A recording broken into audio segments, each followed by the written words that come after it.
प्रिया बेटा, इतना ख्याल मत रखा कर। तू भी नौकरी करती है, तेरी भी लाइफ है, तेरी सासू माँ है ना बेटा। पापा आप जानते ना मेरे पापा नहीं है। आपको देखा तो लगा पापा मिल गए। मैं बहू नहीं बेटी हूँ आपकी।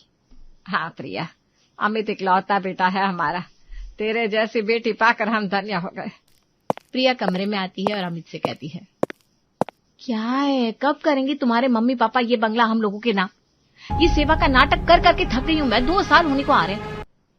अरे तो तुम कोई हिंट तो दो उन लोगों को। उन्हें कैसे पता चलेगा कि तुम ये नाटक क्यों कर रही हो? सही बोल रहे हो तुम। कल ही कोई बात करती हूँ। अगले दिन प्रिया झूठ मूठ का फोन पर बात कर रही थी। अरे मुझे जरूरत नहीं है। वो क्या है ना, मैं इस घर की बहू नहीं बेटी हूँ, समझी? मुझे नहीं चाहिए कोई प्रॉपर्टी मेरे नाम पर। चल रखती हूँ। सामने सास ससुर बैठे थे। देखिए ना कैसी कैसी बहुएं होती है माँ जी। वो मेरी सहेली नहीं है रिया, मुझे कह रही थी उसकी ससुर ने पूरी जायदाद उसके नाम कर दी है। मैंने तो साफ कह दिया मैं इस घर की बेटी हूँ। बोल रही थी एक दिन निकाल देंगे तुझे उस घर से तो पता चलेगा। वैसे मम्मी जी आप मुझे कभी निकालेंगी नहीं ना? मैं सेफ तो हूं ना इस घर में? अरे बेटा ऐसी बातें मत कर। तुझे कोई नहीं निकालेगा इस घर से। तू हमारी बेटी है बेटी। अरे प्रिया बेटा, वो रिया की बात छोड़। हर बहू तेरे जैसी नहीं होती।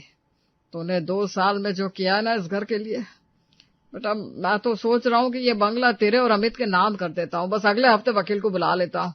नहीं नहीं पापा जी, ये आप क्या बोल रहे हैं? मुझे नहीं चाहिए कुछ भी। आप और मम्मी जी है ना, बस यही काफी है मेरे लिए।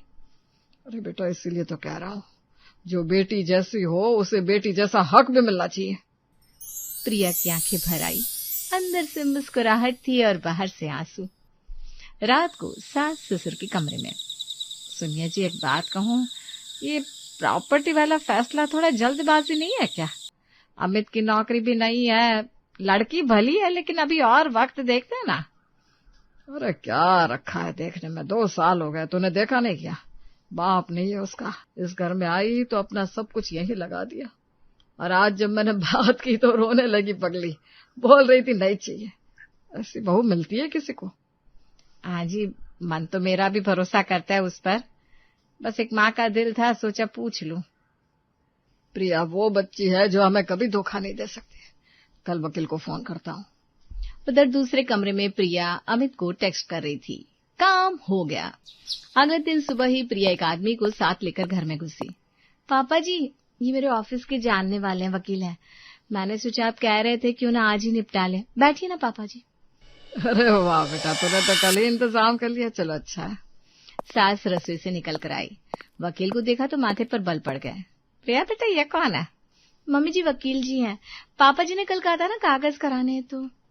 लेकिन बेटा कल बात हुई और आज वकील भी आ गया, कागज भी तैयार थे क्या पहले से? प्रिया का चेहरा एक पल के लिए तना, फिर हंसकर बोली, मम्मी जी आप ही ना, ये सब ड्राफ्ट पहले से बने होते हैं, बस नाम भरने होते हैं। आप बैठिए ना। फिर भी बेटा इतनी जल्दी क्या है? 2-4 दिन में होता तो भी चलता। और ये वकील साहब किस चैम्बर से है? इनका कार्ड मिलेगा? वकील कुछ बोले उससे पहले ही प्रिया बीच में बोल पड़ी, मम्मी जी आप ही ना हर बात में। मैं लाई हूं तो कोई गड़बड़ नहीं है। पापा जी आप बताइए, आपको कुछ दिक्कत है क्या? अरे भाई मुझे क्या दिक्कत होगी, कहाँ साइन करना है बताओ। सुनिए जी 1 मिनट रुकिए, मुझे कागज पढ़ने दीजिए पहले। मम्मी जी इसमें पढ़ने वाली क्या बात है, सीधी बात है। सास ने प्रिया की आंख में झांका। कुछ था वहां, एक बेचैनी, एक जल्दबाजी जो एक माँ की नजर से छुपी नहीं। बेटा जल्दी किस बात की है तुझे?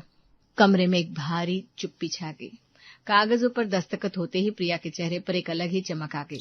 अगले दिन सुबह ससुर ने आवाज लगाई, प्रिया बेटा चाय। अंदर से आवाज आई, मम्मी जी से बोलिए मुझे ऑफिस के लिए देर हो रही है। ससुर जी रुक गए। ये आवाज का लहजा तो कल वाला नहीं था। शाम को ससुर दवाई लेने गए थे, लौटे तो थके हुए थे। बेटा पैर दबा दे जरा। पापा जी मेरा सिर दर्द कर रहा है, आराम कर रही हूँ। और दरवाजा बंद हो गया। ससुर सोफे पर बैठ गए चुपचाप। सास ने देखा तो पास आकर बैठ गई। क्या हुआ जी? कुछ नहीं, बस वो रिया की सहेली वाली बात याद आ गई जो कह रही थी एक दिन निकाल देंगे।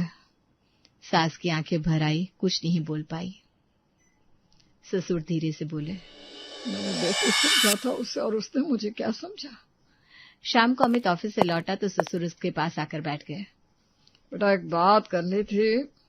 आप बोलो पापा, जल्दी बोलो, थका हुआ हूं। बेटा प्रिया का मतलब